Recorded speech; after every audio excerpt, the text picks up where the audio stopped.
Good evening, ladies and gentlemen. Welcome to the south-afrifur podcast. You're listening to myself, Ivik Wolf here, and we have our very, very special guest in Fox Amoore. Hello, everybody. And our co-host, Scratch. Yo, I'm here. And What's up? hey. So, for those of you who have been following our Twitter, as you all may know, we wanted to have a pre-recording about this, and then, let's say, as luck would favor it, we just some last-minute rearranging. Fox Amoore live, yes, and yeah. So sure.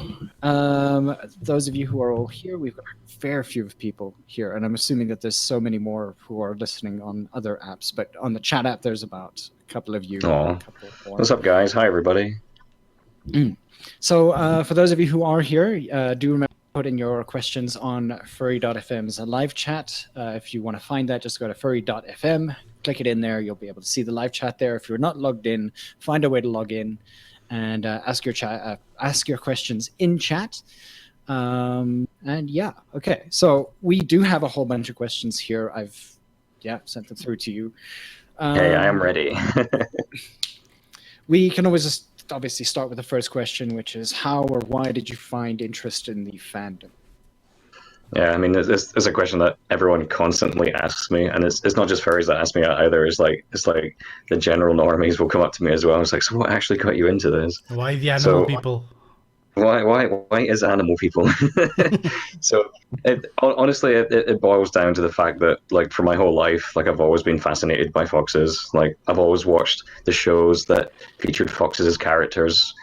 Like, when I was a kid, I used to read books about the folklore of foxes, like all the mythology about them. And eventually, like, when I grew up and older, like, it was a means to actually discover that, you know, like, maybe it was more than just the fact that I admire this animal. Maybe that it feels like a fox is actually part of me. And when I actually discovered that people had like a similar kind of concept and liking an animal and then becoming that animal and a character, like it fell in place for me instantly. And that was maybe 11 or 12 years ago, and I've never looked back since. Mm-hmm. Speaking of that, like, when did you commission the suit that you have currently? Like, how did that feel? Oh, the first suit that I got is actually pretty new. Like, I've not really had it for that long. I think under 2 years still.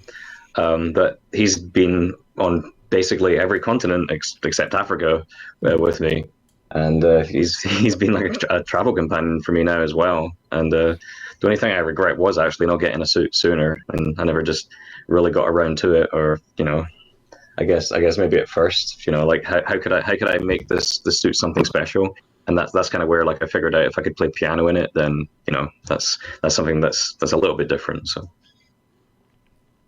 yeah, it's someone jump into that question. Like, is the suit specially made that you can, like, more easily play piano in it, or how is the what's the mechanics behind it?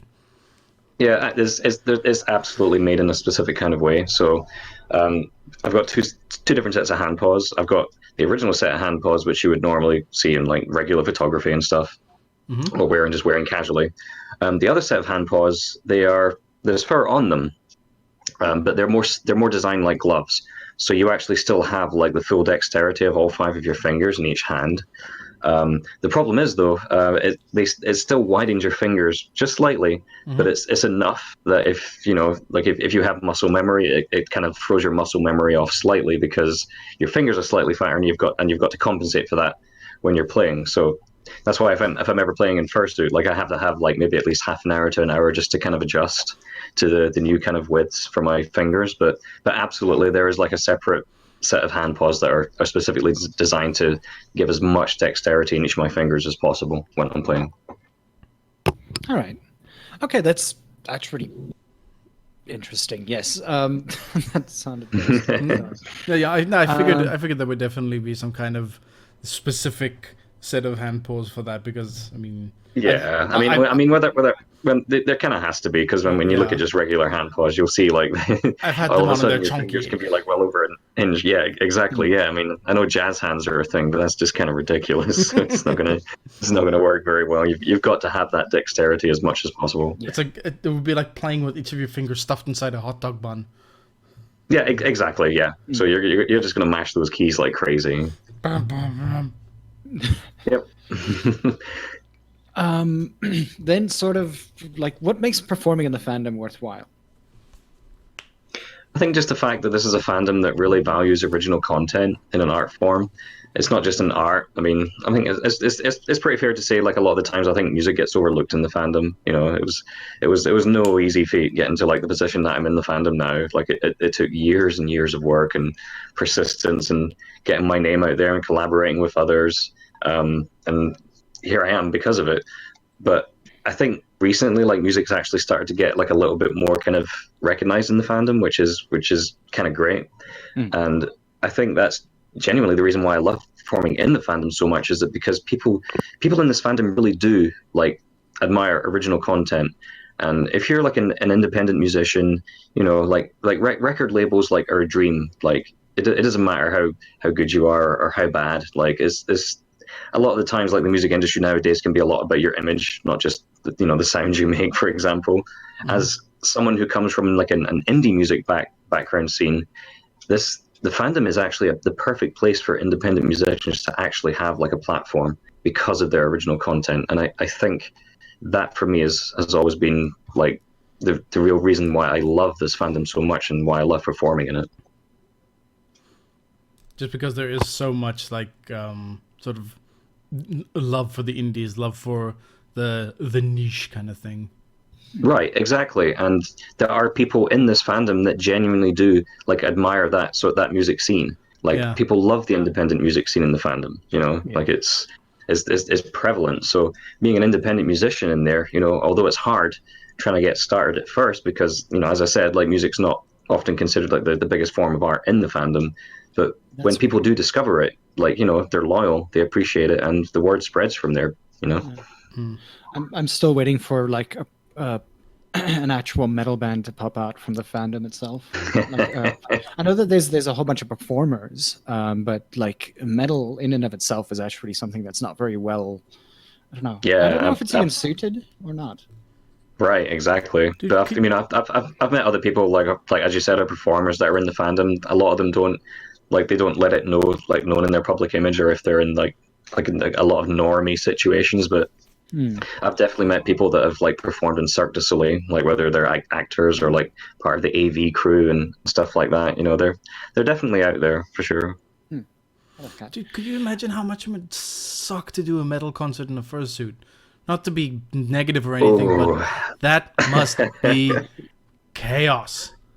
Oh gosh, if it was anything like what I did in Singapore recently, I got to fursuit there for the first time out in the open, and oh my goodness, I thought Florida was bad. That was something else. That was incredible. Like, as soon as you step out, like, it's instantly your body temperature outside, and you're just like pouring sweat constantly, and that poor freaking shirt you have to wear under your fursuit is just you don't want to ever see it again. Like, the driest place is like in the hotel pool. Is that, yeah, basically. I'm actually trying to find metal, like, because I remember that there was one of them coming from Brazil, if I'm not mistaken. One furry metal guitarist, at least. Yeah, and I've been very fortunate to go to Asia a few times recently, and there's a metal band out in Taiwan that identifies furries, and they actually like performed with me at Infernity in October last year. Yeah, and that was quite an amazing experience. There's like super talented musicians, like just wonderful guys as well. Like, and they even like prefer to play in fursuit as well. So I was like, oh no! So I have to go up in fursuit on stage in those boiling lights because fursuits are already roasting hot. So we have a question here from the chat from Katiba Raz, who asks, the song Suit Up from the album Hashtag, how did you get on the song itself? Like, they said that it's their favorite song from you. Yep. Yeah. So that Suit Up is a very special song for me because that was actually the first song that we worked on together with Pepper, where we actually decided, why don't we just make an album? And that song is actually the reason why Hashtag actually ever manifested itself.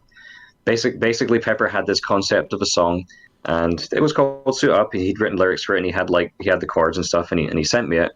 And I was like, oh, this is so freaking catchy. What if we have like a big, huge brass band in it and a little bit of orchestra and some backing vocals, and then all of a sudden, like we had that song made, we posted it, and from there we decided, why don't we just do a whole album like of that as well? And yeah, that's how hashtag formed in the first place, because of Suit Up and because me and Pepper decided we seemed to be able to work okay with each other. Yeah, how's that been? Like, how is Pepper as like, I don't want to say like your musical buddy or your musical duo act. Are we talking on stage or off stage? Either or, whichever you're willing to divulge. Both. I mean, obviously on stage, like his charisma on there just speaks volumes, like for himself as the kind of person he is. He's one of the happiest, go luckiest people I've ever met, and that absolutely like transforms onto the stage as well. Off stage, he's just the same. He can be more mellow, he can be more relaxed, but Pepper being himself, he's a party animal. He loves to go out and explore. That's why we love traveling together so much, because we both have the same kind of idea and concept. Like once we're here, is like how much can we get done before we have to leave?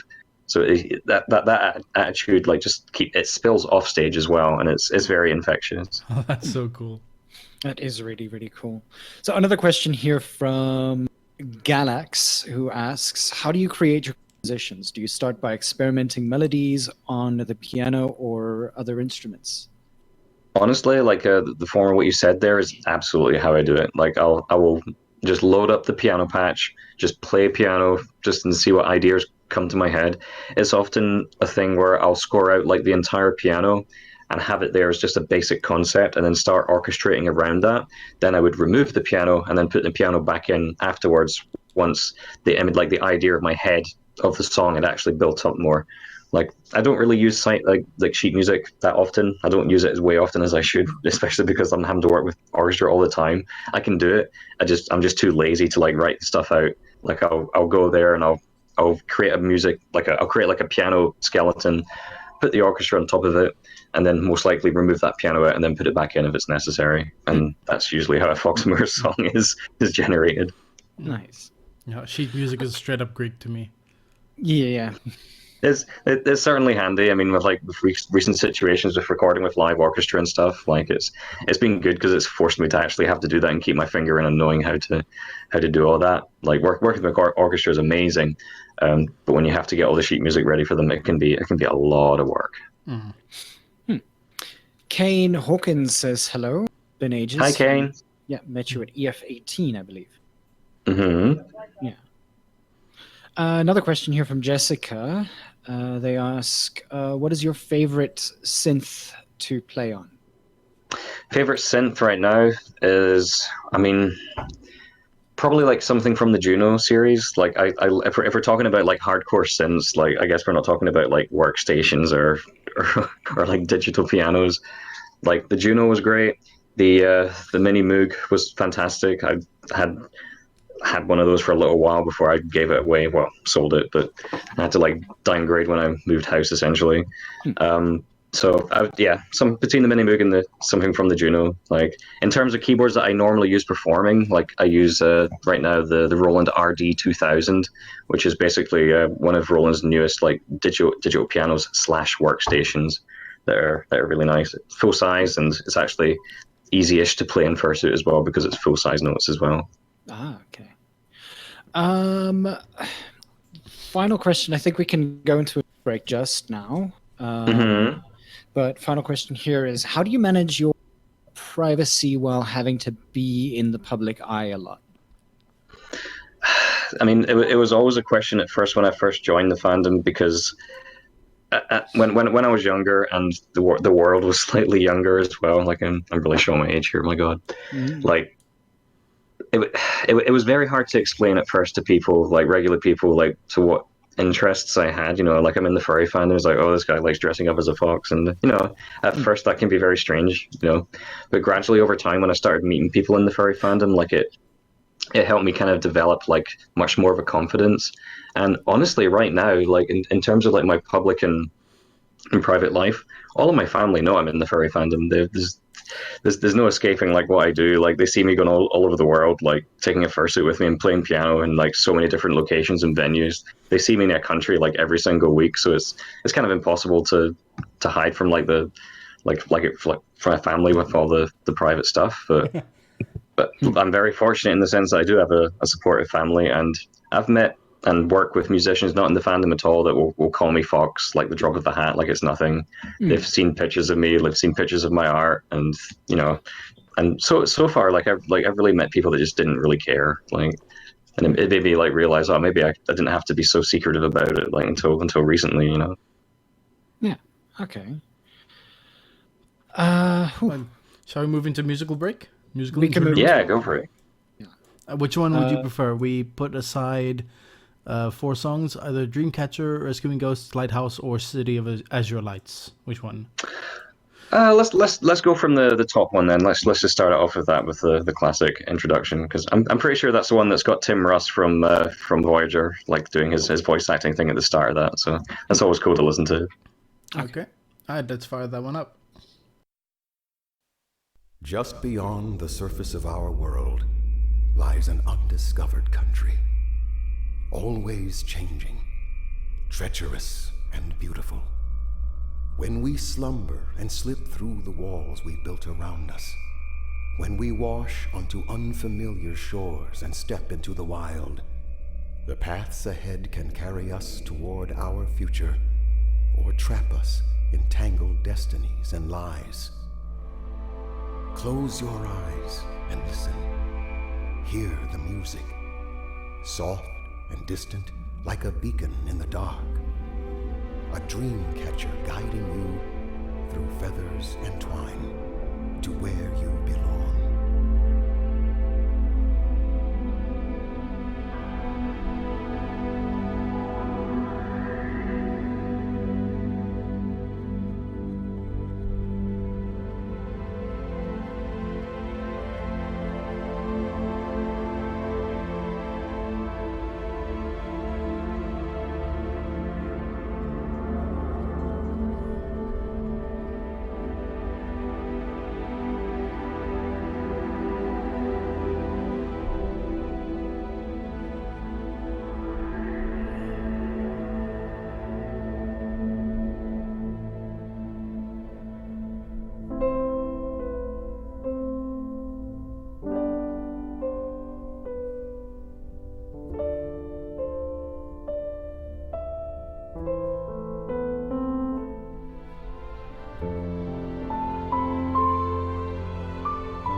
distant song that beckons us to the horizon and beyond.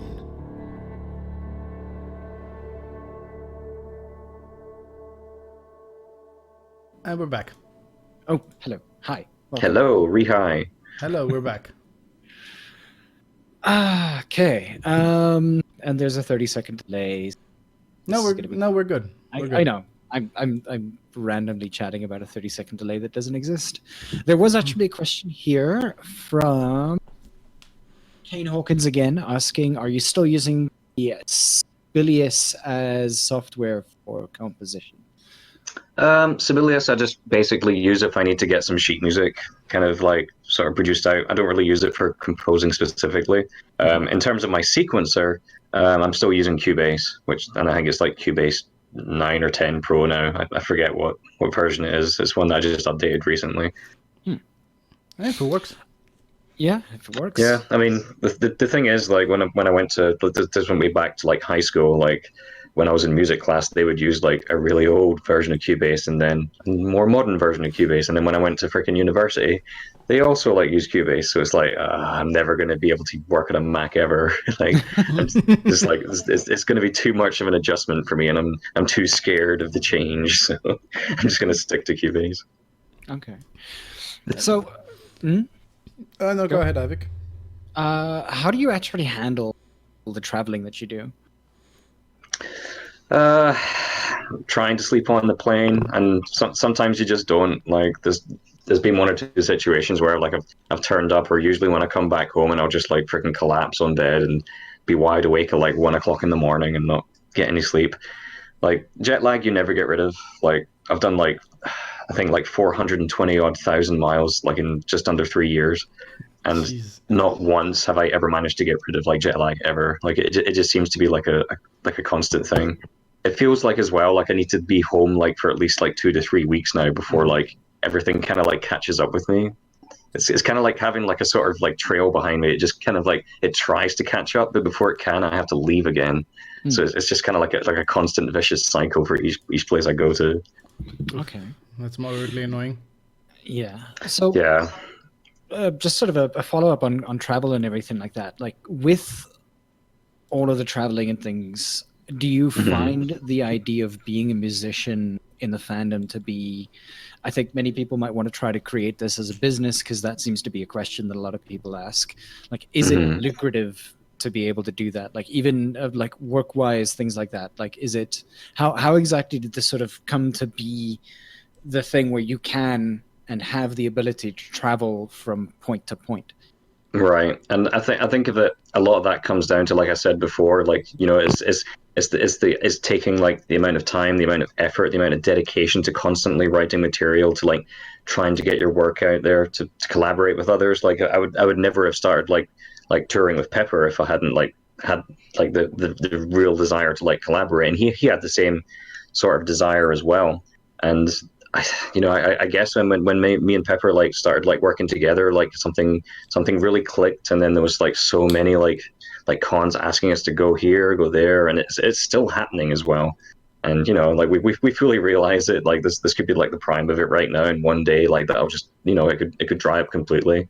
But at the same time, I think it's just a case of like the insane amount of desire and passion that we both had to suddenly get ourselves into this position where cons are like inviting us out and asking us to perform, or like going to like big ones like at MFF and like raising like the charity numbers that we're doing now too. It's kind of crazy, but it's happening. I mean, like with that, like, does it obviously, I mean, you've been doing this for a couple of years now, but like, does it ever get boring? There's an Afrikaans term for this, afgesaag, which means stumpy. Old hat. Like, old hat, yeah. Long in the tooth. I think, yeah, I mean, when we first started doing this, I was always worried that it'd be the case, but we seem to so far have like a kind of like way of like trying to keep it interesting, like obviously like for ourselves as well, because we're always like writing new material, we're always changing different things, we're always meeting new people like everywhere we go as well. And I think that's another thing about the fandom as well, like that perhaps keeps that kind of like desire going is the fact that this fandom is getting so big so much quicker now. Like there's so many new people joining in it. I mean, you've seen like just how big the numbers are jumping, like at FWA or BLFC or MFF.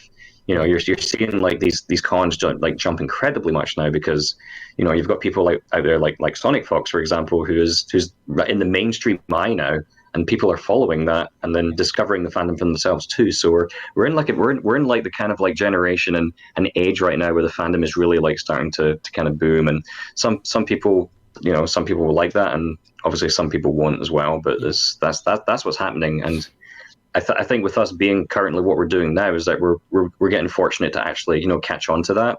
So new people that are going to cons are saying, hey, you got to come to the Foxes and Pepper show, or you got to go to Uncle Kage's Story Hour, or, you know, like things like that a lot of people tend to go to, and then it just kind of keeps snowballing from that. So we're kind of like benefiting from the fact how big the fandom is currently growing at the moment as well. I mean, and with that question, of course, the worry that sort of comes across from that is that maybe the question might be something along the lines of, I guess, maybe undesirables, maybe a bit of a strong term. But do you feel that, do you see that that's happening to the fandom in any way? I mean, you're probably in one of the better positions to actually be able to have commentary around that. Yeah, absolutely. I mean, like the time that I've been in it, I've definitely seen it grow. And I've definitely seen some things change, you know, some things for the good, and then obviously like with size, like some bad things can happen, and absolutely. And I think honestly that's one of the challenges like us as furries are really going to have to face pretty soon, is the fact that, you know, like it's almost inevitable that this fandom is getting more and more mainstream, and it's going to get to the point where, you know, there is going to be that issue, and you'll have guys like me and Kage remembering like the good old days, like shaking our walking sticks at all the noobs that are going around. So I remember when our attendances were in the hundreds. Right, and that was seen as like a major accomplishment. Yeah. Now, like in America, if you're less than 5,000, it's like whatever. But I mean, and even then, like for the smaller conventions, like bloody hell, Canadian convention, really, really awesome one. We love them and we want to see them. Camp Farrell. It's Camp Farrell. Oh, Camp Farrell, Potteroo's. Yes. That's his con. Yeah, I've always wanted to go to that con, but I've never managed to do so because it keeps conflicting with Euroferns. Huh. Okay. We'll point that out to Potteroo. Perhaps we can have him move it up a week or so. Hey, if I'm not at Euroferns, I will be there. We'll talk to people. I don't know. Influential. Wow, I just got myself a job from this interview. That's kind of great. I know a guy who knows a guy. We can hook you up. Oh, there you go. What is that, like the South African version of the Russian mafia? Hook you up. Yeah, there you go. I know a guy. I'll make him an offer they can't refuse. Kane is talking about the fact that, you know, there does seem to be more appreciation towards the fandom as a community, and I think oddly enough, like there is actually a lot to be said about the fact that the community in and of itself, with people like you at the forefront, you and Pepper, for instance, like in the way that you, I guess, talk on social media, for instance. Speaking of which, do you ever feel like you wanted to say something on social media, for instance, and then thought better of it?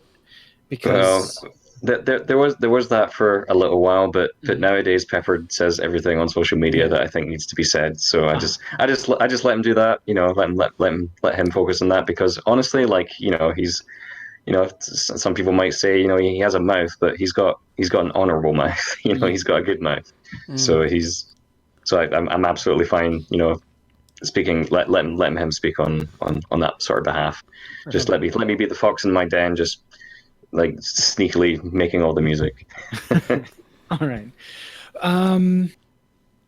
Here we go. Do you find certain songs being requested more often than others, and are there any reasons for that?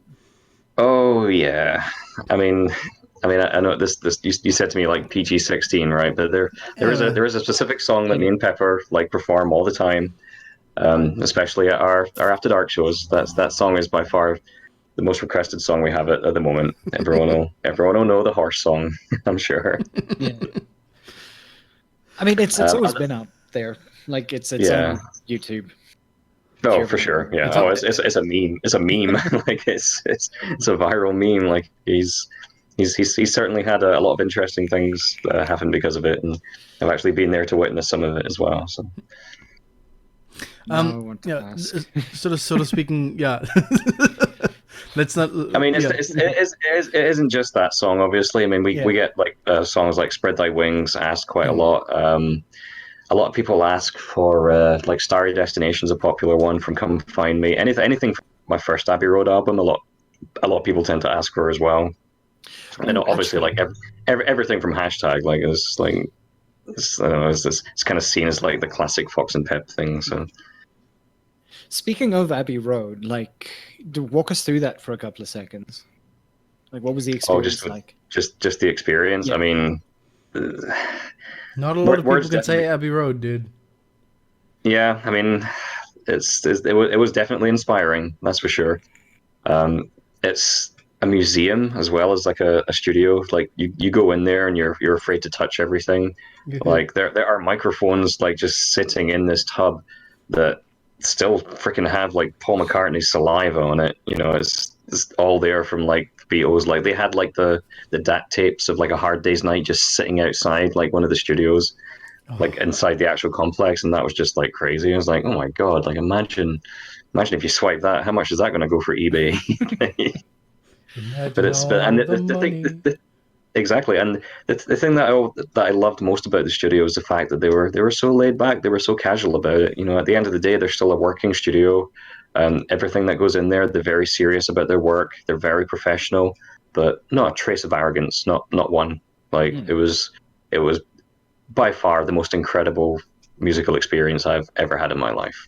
That is so cool. Yeah, I am. Yep. I'm not a musician, but I am totes gel. Yep. It's like Mecca. Like it's where you want to go. You know, it's Abbey Road. You know, it's Abbey Road Studios. Yeah. I mean, and now, I mean, sort of speaking about music, and I guess maybe music in the modern era currently, and it's been a for people who listen to, you know, Furry.fm, especially on Sundays, I sometimes go on this really, really stupid rant about, you know, how music is becoming very sort of generic and not necessarily as awe-inspiring as it used to be, especially from the 70s, the 80s, the 2000s. Right. Maybe. Right. I mean, even the 90s still had some good stuff, but definitely the 90s is when you start hearing a lot of the manufactured stuff really, really become prominent. And like, how exactly does one sort of deal with that? Like, I mean, I especially when I just don't listen to it. That's how I deal with it. Like the thing is, like, especially recently, like when in terms of like listening to stuff, like the only time I'll ever hear that is if I'm in a car and like an Uber or something, maybe. But when I'm here, like I'm not really exposed to it that much, unless like I'm actually working on like a commission or a soundtrack that does actually require like some knowledge of like the current modern day pop industry. Then I'll start listening to stuff. But apart from that, it's never on my mind to actually go ahead and listen to that, because I mean, frankly, like I've been too busy like just kind of working on like the stuff like I'm doing myself and with Pep as well, you know. Okay. Kit asks,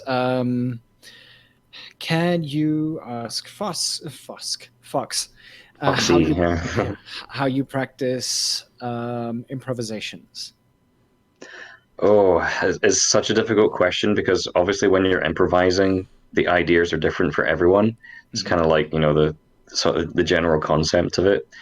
I mean, it's never a bad idea to listen to styles you like listen to how, like, because no matter what kind of musical style you listen to, like if you're listening to like any kind of jazz, for example, you'll always find like some kind of like sort of like continuity. Like there's scales, there's like improvisational scales, and there's techniques that you'll hear like in songs used more than once, and it's often a good way to like, you know, like it's kind of like buying a coloring in book before you actually start kind of like drawing.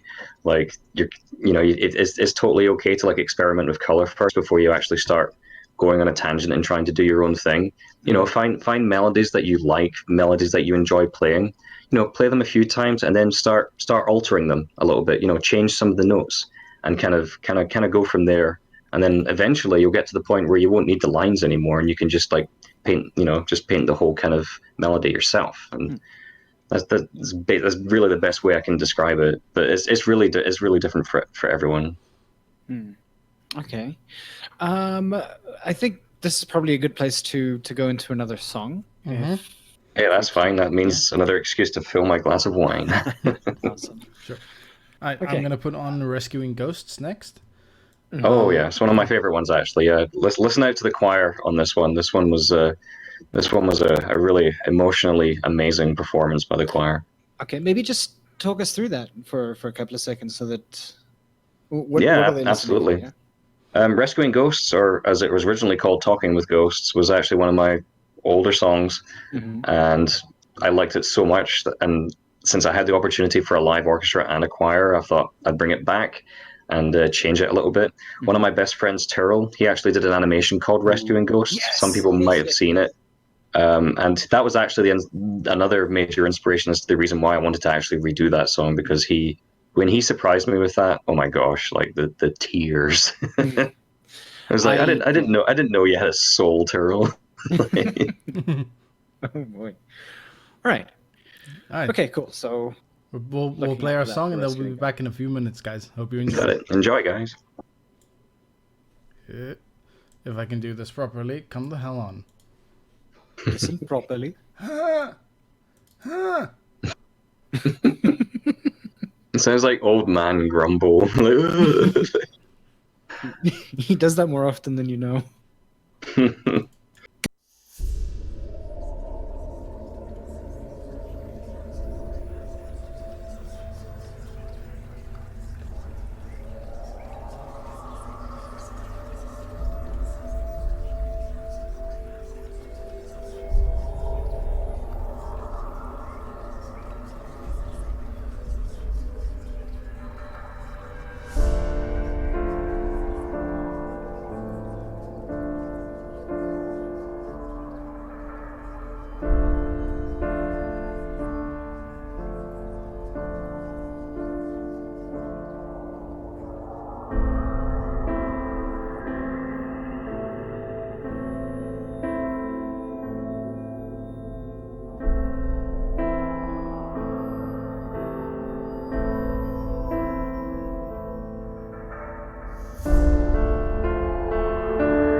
hello again. Hi. So yeah, maybe just I'm completely and utterly lost. Scratch. We're talking about rescuing ghosts. Yes, we're talking about Scratch. Yes, Scratch. We're talking about you. Goddamn. Go. I give you the out, and yet you still manage to fumble. I will run directly into a wall if you don't Talking stop. about rescuing Ghostbusters. Dan Aykroyd vodka. Oh, there you go. Go. But yeah, let's. Do you have a talk to us about rescuing ghosts a bit more? Like, what exactly? Like, I've watched the video a whole bunch of times, and I'm still sort of wondering, like, what was the sort of entire inspiration behind it? Do you ever have like particular songs that you dedicate to people without necessarily dedicating them? Yeah, and often a lot of the time, like the kind of idea and inspiration behind them, when I write them, can actually be something that was such a different experience for someone else. You know, that's the amazing thing about just like writing music, is like everyone has like an individual experience to the track that they listen to, or even like the painting that they look at. For rescuing ghosts, it was basically a concept of like, you know, like time is finite, and you know it's often not a bad thing if you want to like give yourself up for someone else who has got like a longer life ahead of yours, essentially. Which the video basically revolves around the concept of like the mother being like the ultimate mother and saying, right, okay, like I've had my time. This is now your time. Like no matter how old or young you are, it's like the wheel of time, but in sort of ghost format. I remember watching that video a whole bunch of times and not feeling okay afterwards. Yeah, I mean, it was never intended to be sad as such. I think the best word that the main tour could try to use is like bittersweet. You know, it's neither happy or sad, but it's reality. You know. Yeah. So stepping away from sad music for a little bit. Yeah. But staying on the music thing, what is your favorite music genre? I mean, obviously, like I love the soundtrack genre or the orchestral vein, like in the classical stuff. I mean, that's the stuff that I work with. But in terms of what I listen to, I am a huge prog metal fan. Huge prog metal. Yes. So bands like Rush, Dream Theater, Porcupine Tree, like Dream Theater is by far like one of my favorite bands that I'll ever listen to. I was very fortunate one year to be at NAMM in London, and I actually got to meet Jordan Rudess, who's their current keyboard player, and I actually got to have a little jam with him, and oh boy, I learned so much in that half an hour, more than what I'd learned in like several years from jamming with that person. But yeah, like if there's any music like I would go to like right now, it'd be like Dream Theater. I do like some of the more kind of weird, eclectic stuff. I mean, I'm sure some people in the chat have probably heard of a band called Mr. Bungle. I've been listening to them recently again. Like, they're very experimental. They do a lot of like almost like carnival clown metal music, but they also do like a lot of interesting things with synthesizers, with saxophones, and with all sorts of weird instruments. I kind of like just like listening to them to sort of just kind of make me realize that, oh god, my stuff is way too tame. Unleash the Archers, yes or no? Unleash the Archers, which one was that again? Band that did a song called Awakening, female-led. I think I know the song Awakening. I just didn't know the name of the band. So I guess I know, but only because I'm not familiar with them. But you've piqued my curiosity now, though. There you go. No, if you don't know the vocalist though, but like definitely she is absolutely amazing. Like, I recognize her. Yeah, like I'm pretty sure I must have seen her on YouTube then. Vocally, she sits at like Hailstorm-esque, probably better than Hailstorm-esque vocals. Oh, Hailstormer! Oh, I play in a band in America. They're called Run Definitely Run. And we actually do a cover of Ailstorm, and this is just the song Ailstorm essentially. The dun dun dun dun dun dun dun dun dun. It's really piratey, and it's all about drinking essentially. How pirates are going to wreck your life. It's so much fun to play. Like it's very a lot of their stuff is very catchy.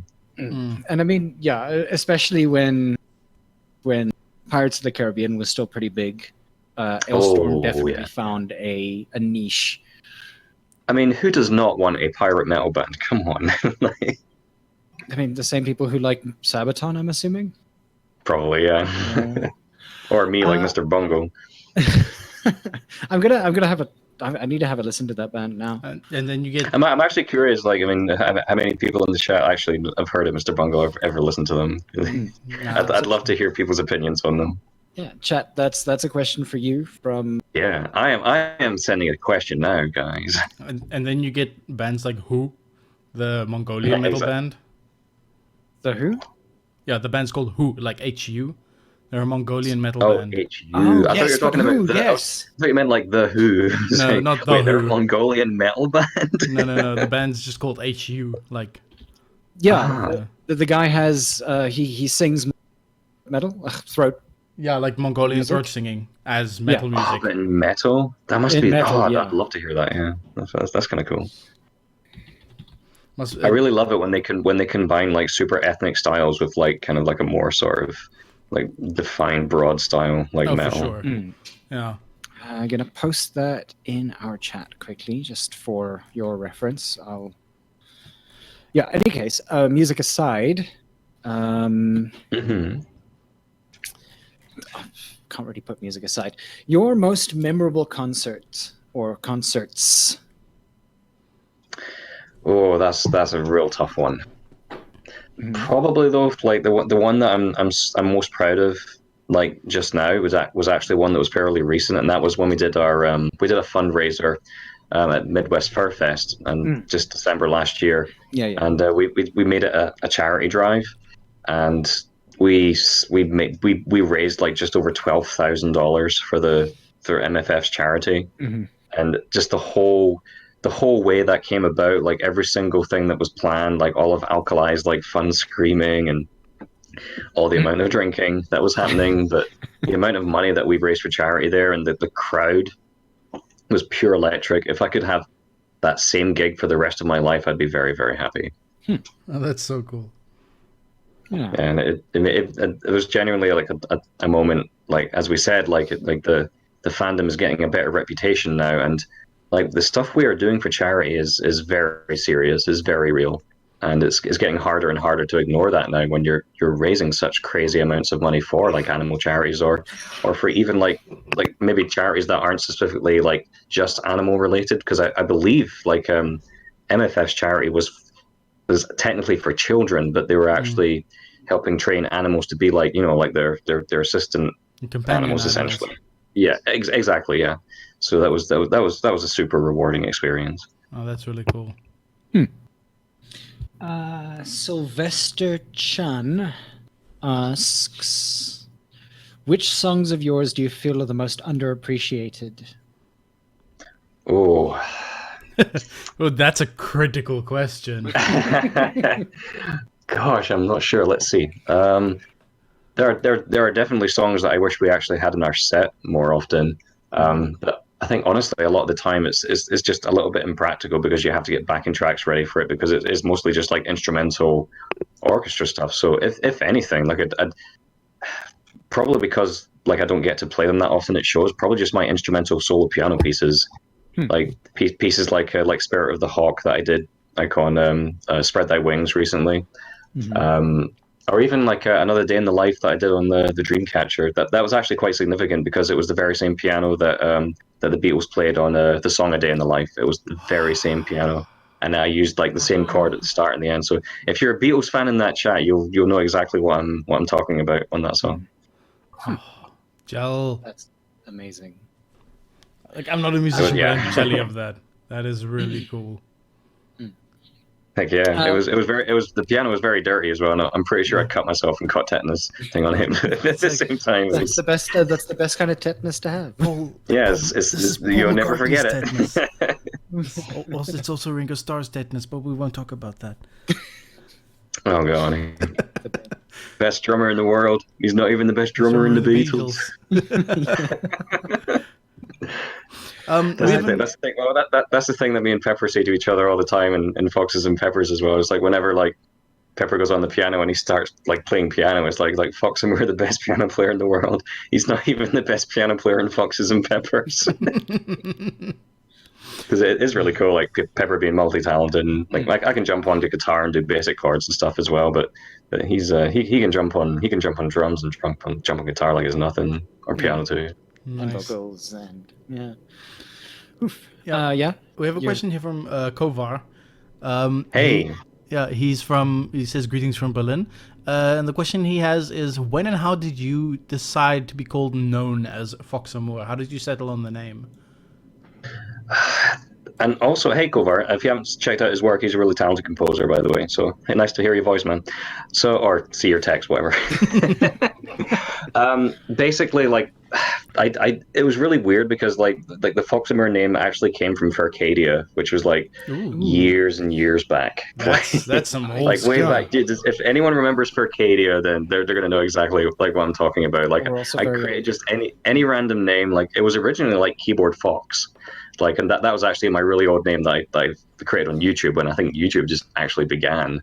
Like, God, that was such a long time ago now. My God. But I've always kept the name Fox Amoore just from Furcadia. Like it essentially translates to like just fox love. That means like I love foxes, and that's how it goes from there. So, and I never shied away from it. Like people started calling me Fox after that, and I had no like shame of like calling myself Fox Amoore and that as well. Like I've got like credited titles in IMDb with like Fox Amoore, and no one cares. Like it's and when you're in the music industry, like it's. Yeah, like everyone expects you to be just a little bit eccentric, so you can use whatever heck name you like with no fear whatsoever. Yeah. Blah. Okay. Yeah, Jessica says, used to be on Furcadia with the 56k modem. Lol. Same. Oh my gosh, yeah, those were the good old days when you actually had to listen to like the internet starting up. You have to sit through that Banshee's wail before you could finally log on. Mm-hmm. Right, exactly. And then before that, like if anyone even remembers, like I was just old enough to remember like just when the Spectrum was like going out of fashion. Did anyone ever have a Spectrum in the chat where you had to like put the little videotape thing in and it would just make all these noises until like 10 years later the game would finally be loaded, and then you could play it for like maybe 2 minutes before it crashed. I think the first think Jessica would know that. Yeah, the first one I had was a 386, I think. Yeah, same. Well, I think mine was 386. Freaking Manic Miner and Jet Set Willie. Those are the those are the good old days. Mm-hmm.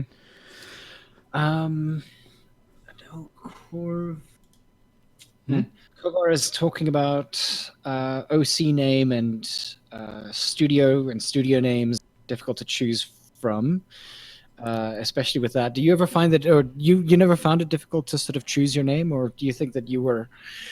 I think maybe that's also a thing. Like people who are currently like joining the fandom will probably find it a bit more difficult to come up with names, because for us a large amount of the time it's like you stick Fox to it or Wolf to it, like myself, right? And the same thing with Scratch. Yeah.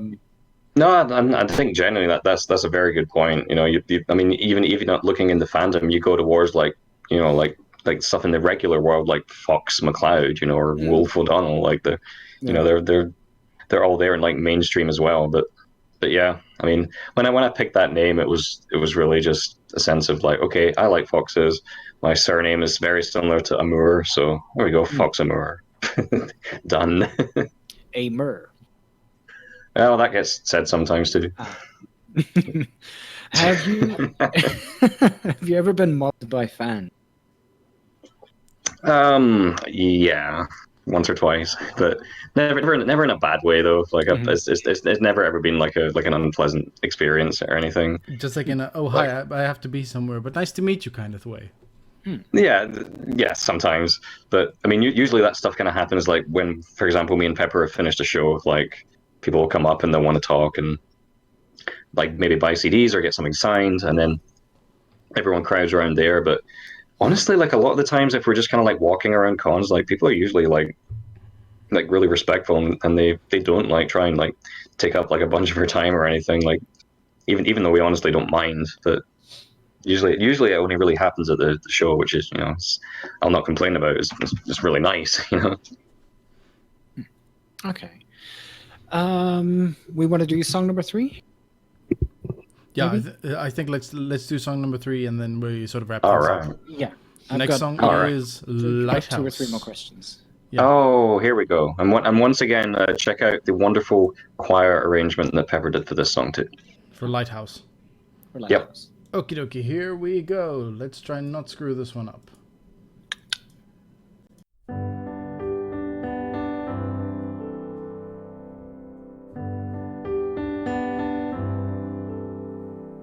We all held candles the other day. Let go of 50 balloons. Your mother said things that she wanted to say. Some people got choked up, and everyone tried hard to wait. Slowly, try again tomorrow, and not let this happen again. Though we can't understand it, lest we ever forget, I will stand here as a lighthouse. Carry on,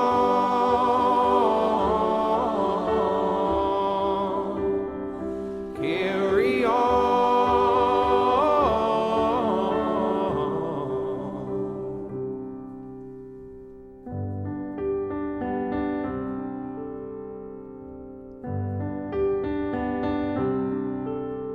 I wish I could see you another time. I wish I could turn things around.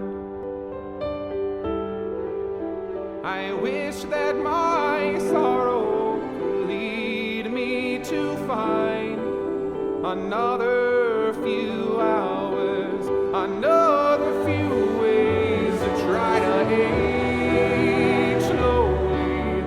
Try again tomorrow, and not let this happen again.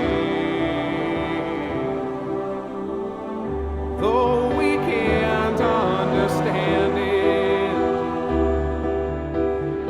lest we ever forget, I will stand here as a lighthouse. Carry on,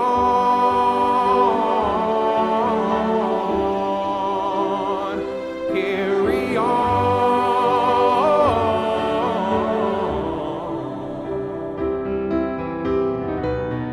And we don't have to wonder.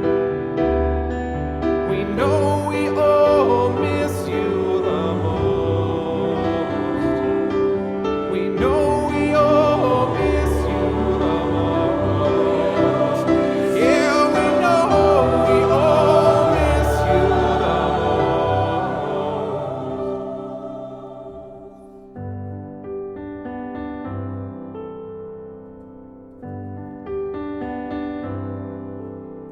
I put on your sweatshirt the other day because I was thinking of you.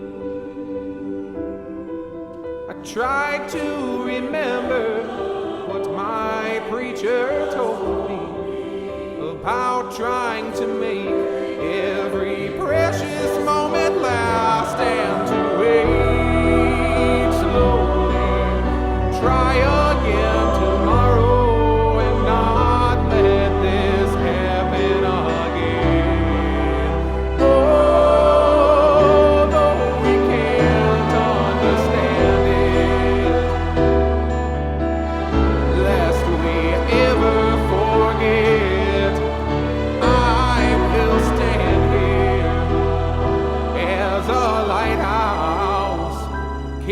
carry on,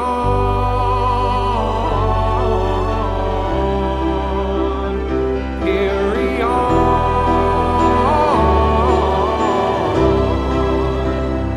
carry on,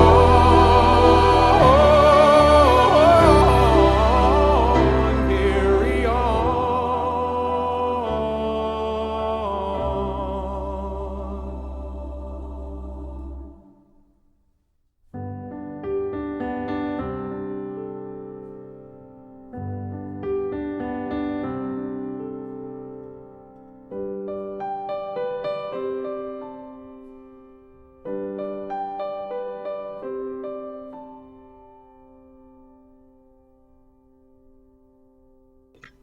Welcome back to furry.fm. Hi. Hello. Hello, and yeah, maybe just walk us through that song a little bit again. Lighthouse. Oh, Lighthouse. This one would probably be more better suited for Pepper to explain, but essentially, like it came from him writing a eulogy for a friend of a friend who committed suicide. It's very very sad, but at the same time, it's genuinely one of my favorite songs he ever did. So that was actually like a cover song that I decided to actively do of his on the Dreamcatcher album, and I know how much he loves working with choirs, so I basically said, here is a big 20, 30 piece choir. Just have some fun with them and don't hurt them.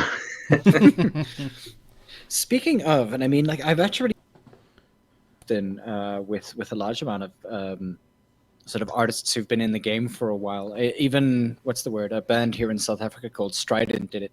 Working with a choir seems to be sort of the pinnacle of musical sort of, I don't know, acceptance in some senses, like that a choir is wanting or willing to be around with you, or like how does that sort of work? I mean, or an orchestra, or I think in term it depends on who you ask. I mean, in terms of community choirs, like it was a community choir that we actually like hired like at Abbey Road. So it was always a sense of, okay, like we're not going to pay them, we can't pay them like the huge amount of money that we can pay like a full blown professional choir is. But when we contacted the person that ran it, and he was like, guys, it's like you're going to get a 4-hour session at Abbey Road Studios. You can go and check the studio out and stuff, and they were instantly up for it. So they had no problem like getting together and listening to the work. I mean, we sent them like all the sheet music and like the demos of it before, and they really liked the music, and so they're up for it anyway. But if we're talking about like professional choirs, as long as you pay them, those guys do not care. Like they'll go there and just do whatever's on the sheet music in front of them, and the allotted time they have. Like this like a professional industry in that sense, especially in the classical music world. Like it's like if you got the money for it, then yeah, you can hire the London Philharmonic and they will play for you, but just make sure you have the wallet. Yeah. I can imagine the Philharmonic is not cheap. No, they quoted me £30,000 for like a session. I was like, I'll stick with a chamber orchestra this time around. Jeez. 30,000 for how long? 4-hour session. Oh, for the I think it was like a 77 piece or something. It was their full blown Philharmonic setup essentially.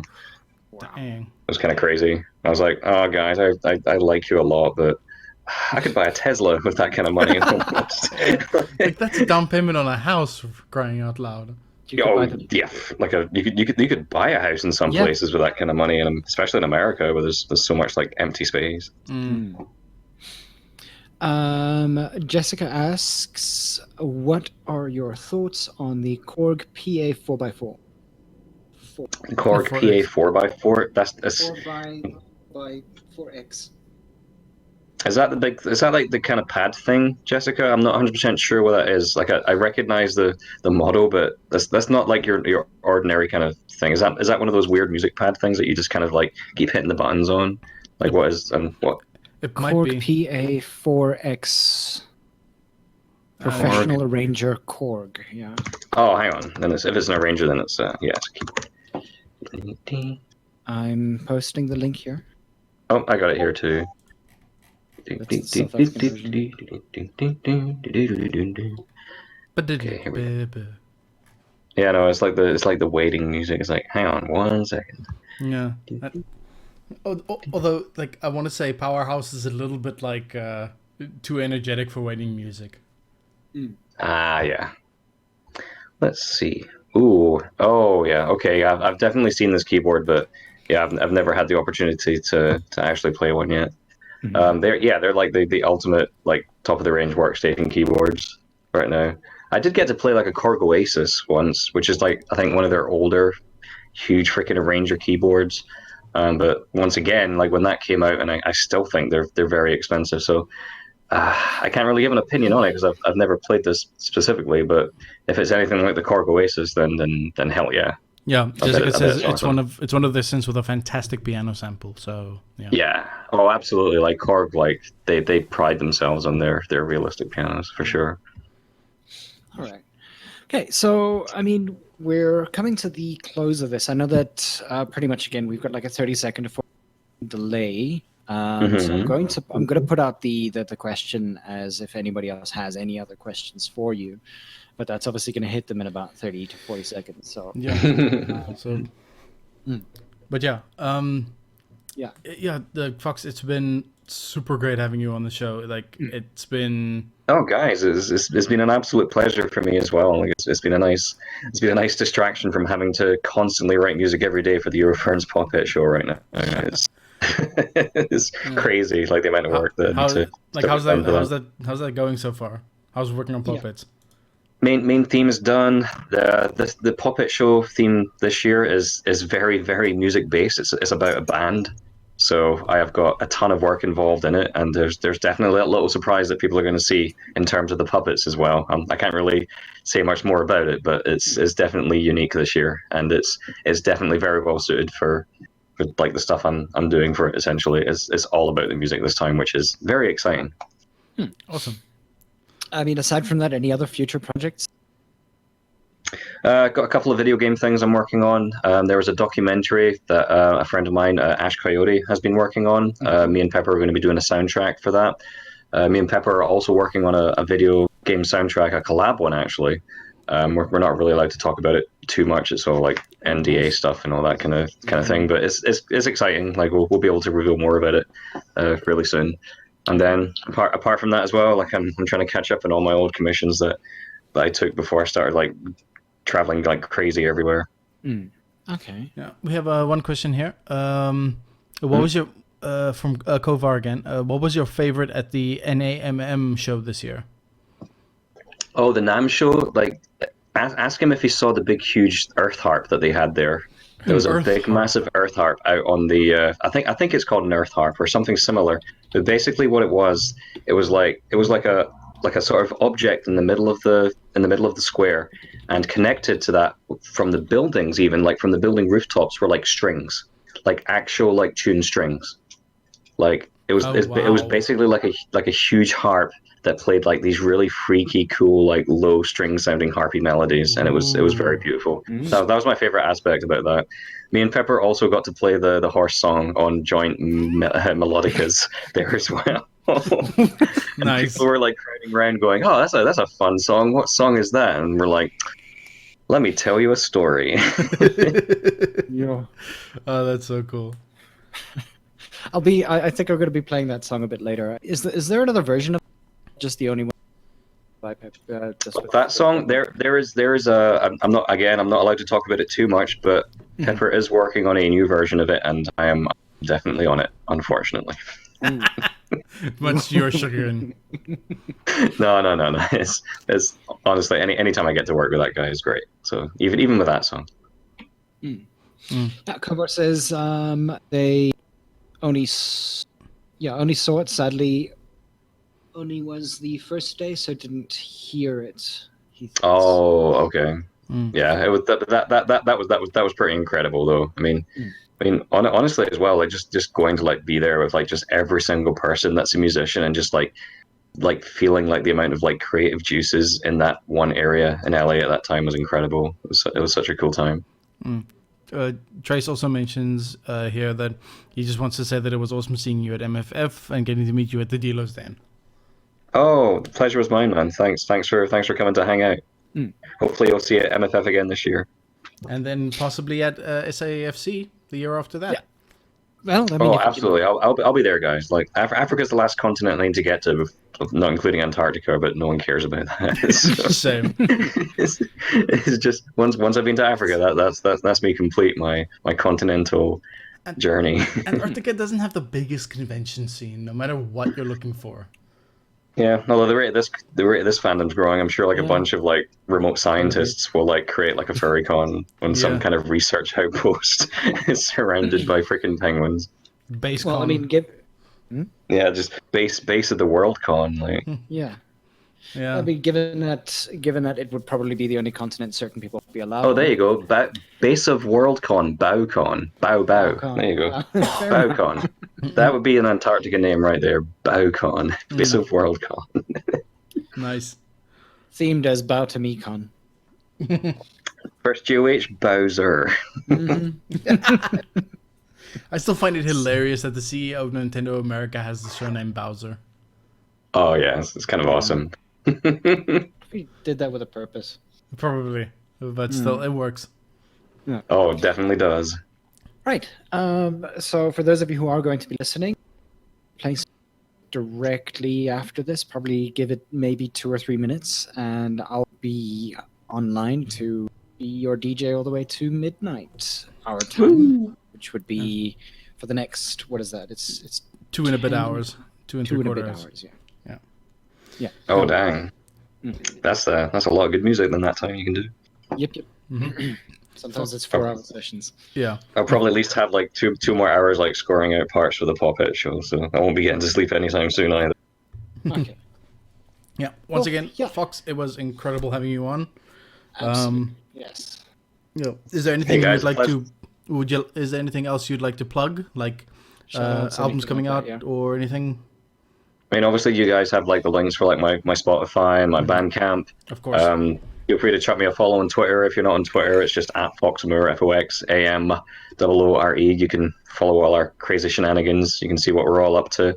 And apart from that, just thanks everyone for like the incredible support you guys keep giving me. And I don't say it often enough, but it really does mean a lot. It means everything to me. And I seriously hope, if I haven't met you yet in that chat, I hope I do one day. Awesome sauce. Cool. Well, Thanks, then, guys. Everybody else, have a good evening. We shall see you guys around and enjoy Ivik's music show. And Yes. yeah, have a good evening. Have a good evening. Thanks, guys. Good night. Bye-bye. Cheers, everybody.